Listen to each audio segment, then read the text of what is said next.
Hey, reloading YouTubers, it's Jeremy Knapp from Right On Optics. Little shameless plug here.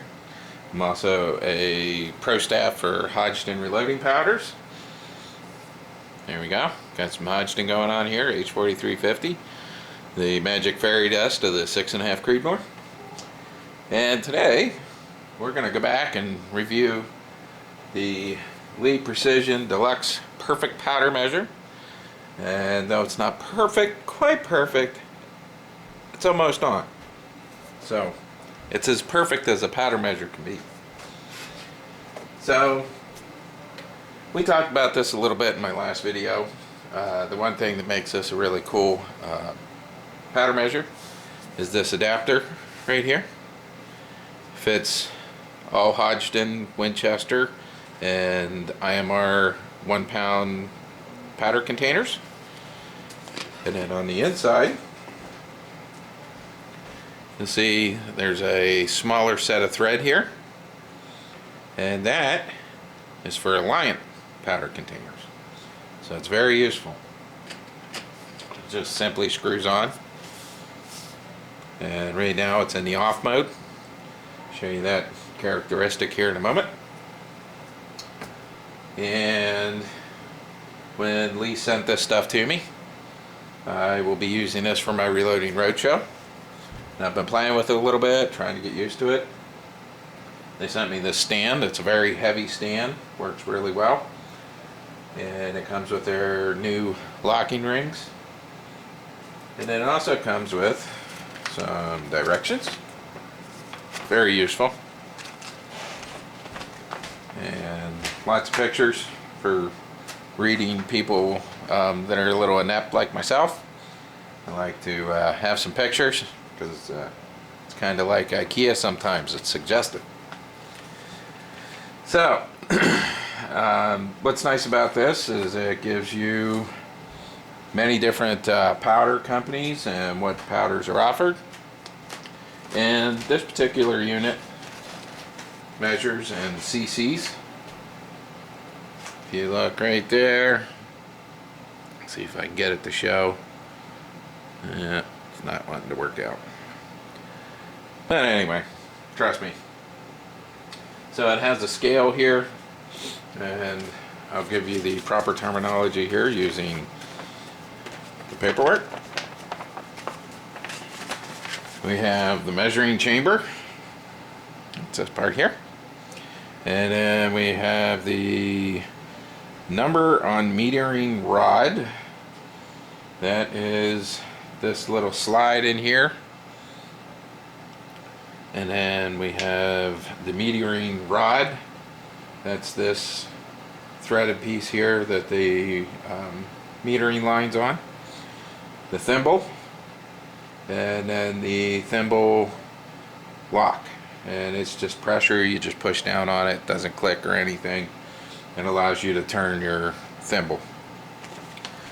So, with that said, we go back to our paperwork here. And like I said, it gives you a breakdown of measurement. Because it's CC, you gotta change it into grains. And what you need to do is find your powder. In this case, we have H4350. Don't know if you can see that there. And they want you to multiply 0.0725 by your chosen charge weight. In this instance, I'm using 41.9 grains of H4350 for my Creedmoor. And then I find I have a Hornady Chargemaster, or not Chargemaster, auto charger back here, and it works good. But I find that between these two items, my RCBS Rangemaster 750 and the Lee powder measure, that I'm actually quite quicker, and the faster I can do loading, the more ammunition I can turn out, obviously, but also keeps from fatigue. And when you have to do multiple calibers, like I reload for my dad, it's nice that I can just use these two items to knock out rounds quickly. Chosen the Nosler RDF. It's the 140 grain boat tail hollow point. And if you see on here in the front, it gives you your G1 and G7 ballistic coefficient. And they're both, I use the G7 ballistic coefficient when I'm using my ballistics calculators. And it's pretty good. It's not perfect, but it's okay. So, that'll be my bullet.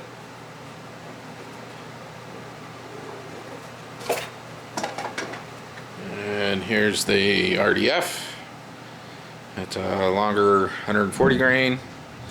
Has a nice big long boat tail. And the nice thing about the RDFs is it has a very small meat-plat, and that allows it to fly through the air better. And it has a very long ogive on it. But I found 20 thousandths off the lands in my rifle. Works great. For those that don't know what lands and grooves are the rifling in your barrel. So, on with reloading. So we're simply going to take our can with the adapter. We're going to put it on top of the powder charger. And you turn it counterclockwise until it stops. And that opens up the valve. So now that the powder will go from the bottle into your powder measure. 3.7 cc's is what's required through the math. I'm not going to embarrass myself by doing that on camera, but that's what's required for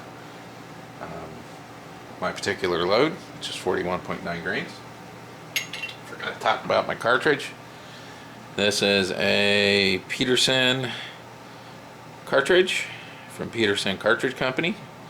I'm also using the Federal 210M primer, and these are out of Pittsburgh, Pennsylvania, so I'm supporting my home state. And they always send their brass in this nice container and uses it as a loading block, or a carrier. And they even put a sticker with the American flag and the caliber. So, got our charge master. We need to make sure that it's calculated properly. So we are, not calculated, calibrated properly. So we hit the calibration button, and it's calling for the 20 gram weight, which is the smallest. I like to try and make sure it's as centered in the tray as possible. You hit the calibrate button again. It says that it wants 50. So with the RCBS, they send you two weights. They give you a 20 and a 30 gram.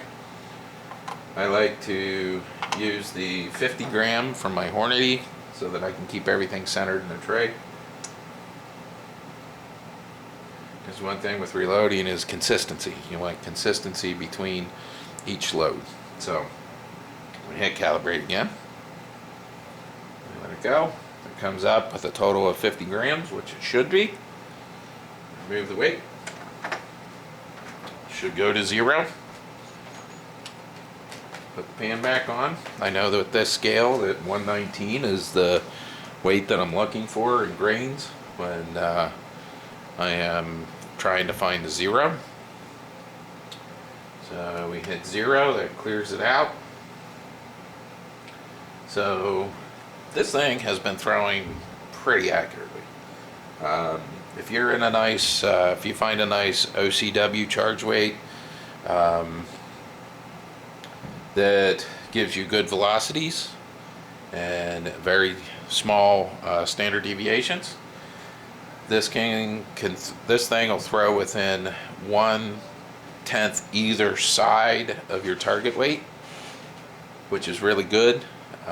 Then if you're don't have OCD, that'll help you out, because then you can just sit there and throw the charges I like to be exactly at my charge weight, so in a tenth I can either withdraw the tenth or add the tenth as I need to, and that's what this scale here allows me to do. So basically I take my pan, put it underneath, I hold it up tight, otherwise it'll splash. Don't.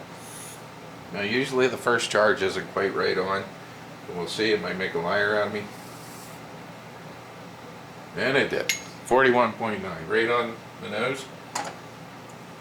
I like to use the RCBS funnel, and this comes with several bushings. This particular one, they don't give you a 26, and if you look carefully there, you can see that it has a 27, which is 27 caliber. If you don't like the 4-inch drop tube on here, you can pull it off, and then you just take this, you stick it in there, and then you're ready to go to town as it is. But when you're in higher charge weights, especially when you're close to max, it's good to use drop tube, because then it keeps all the powder compressed and helps it settle better. You simply take this, put it over your cartridge, and throw it down the hole. Alright, and there you go. That's how this works. I'm going to throw another charge just to see.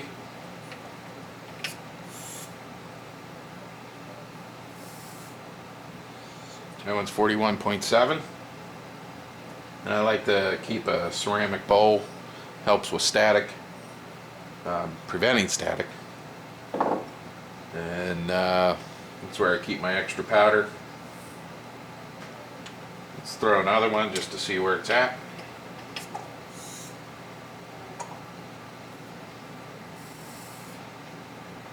And that one's at 41.8. And then I like to use the Lee scoops, powder charge scoops, and then I'll just pick up a little bit and just tap in. It's usually only a couple kernels will get you where you need to be. That case of 3 kernels got me to my optimum charge weight. Again, you just pull it off and dump it. So that's the Hodgdon powder, 4350 and a thrower. I'm going to go back to my Conquer X3. This is a really cool scope, 30mm tube. Comes in a really nice box, and it's veteran owned, which is very important to me as I am a veteran.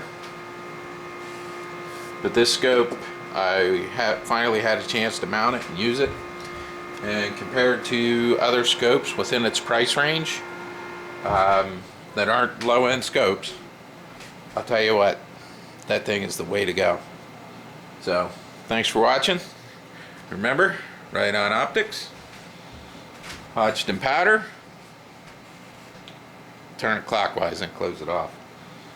And that's all I got. Stay safe. God bless.